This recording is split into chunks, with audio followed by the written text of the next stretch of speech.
Okay, brain, focus. We are going to study for the next 5 hours. No distractions. We are a machine of pure intellectual power. Let's do this. Yeah, I give it about 7 minutes before I'm reorganizing my sock drawer by color and emotional significance. We've all been there, right?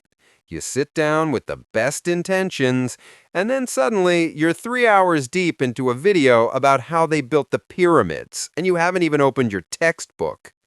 What if I told you that studying for hours without getting distracted isn't about having superhuman willpower? It's not about locking your phone in a safe and throwing the key into a volcano.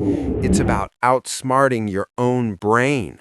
And today, I'm going to give you a ridiculously simple 3-step script to do just that. Let's call it the distraction-proof study protocol. Sounds fancy, but it's basically just setting up a playground for your brain to focus in. Step 1, the pre-game tango, or how to tame the squirrel in your head. Your brain, right before a study session, is like a squirrel that just drank 10 espressos. It's bouncing off the walls, thinking about a million things. Did I feed the cat? I should probably learn Portuguese. What is the airspeed velocity of an unladen swallow? If you just sit down and try to force-feed it calculus, it will rebel. So we need to do a brain dump. Get a scrap of paper, and for the next 3 minutes, write down every single thing that's buzzing around in your head. All your worries, your to-do list, that weird dream you had about your history teacher being a ninja, everything. Get it out of your head and onto the paper. This tells your brain, it's okay. I've written it down. I won't forget. You can relax now. Next, set a massive goal. No, not understand quantum physics. I mean a tiny, almost laughably small goal. I will read and summarize just 5 pages. Or, I will solve just 3 practice problems. Your brain looks at a huge, scary task and goes, nope, let's go watch cat videos instead. But a tiny goal? It says, oh, that's easy. I can do that. And once you start, you build momentum. It's like convincing yourself to just put on your running shoes. Once they're on, you might as well go for a run, right? Step 2, the focus sprint, or dating your textbook. Now for the main event. This is where the magic happens, and it involves a timer. Yes, we're all obsessed with the Pomodoro technique, but we're going to make it our own. We're going to do focus sprints. Set a timer for 25 minutes. During this time, you do nothing but study. This is a date with your textbook. You wouldn't check your phone on a date, would you? Well, hopefully not. If a distracting thought pops into your head like, I should check my likes, you gently acknowledge it, hello, distracting thought, and you write it down on that brain dump paper to deal with later.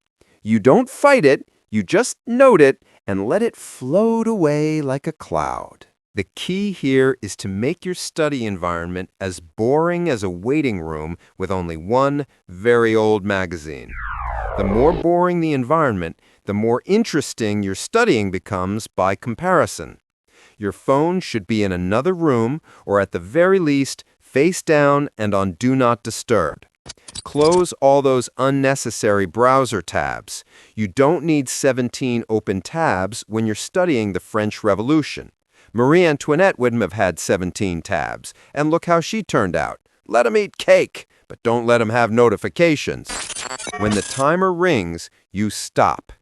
Even if you're in the middle of a sentence, this is crucial. You stand up, you walk away from your desk. For the next 5 minutes, you do something completely different. Stretch, get a glass of water, stare at a wall, do a little dance. The important thing is to give your brain a real break. Don't just switch from studying chemistry to scrolling Instagram.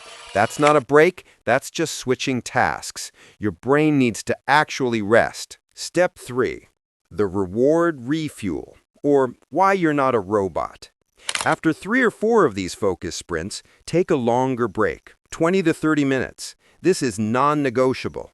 You are not a machine. you need to refuel. And this is where we introduce the power of the strategic reward. Your brain is a simple creature. It likes rewards, so you have to bribe it. Link your study session with a small, immediate pleasure.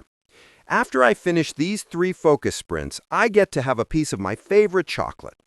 Or, after this, I get to watch 1 episode of that show I love.